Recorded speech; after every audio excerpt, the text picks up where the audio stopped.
Alors bien sûr, et naturellement, c'était impossible qu'il soit à 100% sur sa première demi-heure contre la Zambie, je crois. Après, il a fait 90 minutes contre la Tanzanie, où voilà, il fallait qu'il passe la barrière psychologique de la blessure, des courses aussi.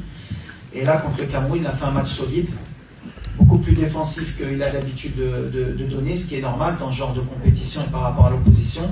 Et il monte en puissance. Il a été grippé un peu avant le match contre le Cameroun. On avait un peu une crainte parce que tu as toujours des risques de blessures musculaires quand tu reviens d'une grippe. Mais malgré ça, il a tenu 90 minutes. Ça montre un peu le joueur qu'il est.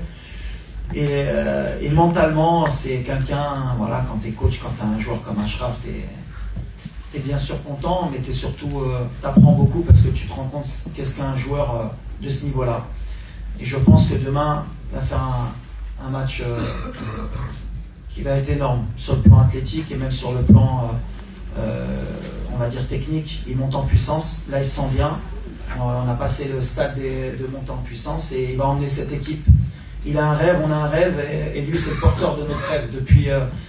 Depuis 2 ans, on a beaucoup échangé et il est en mission. Donc voilà, sa mission, elle a commencé depuis sa blessure et on espère qu'elle ne va pas se terminer.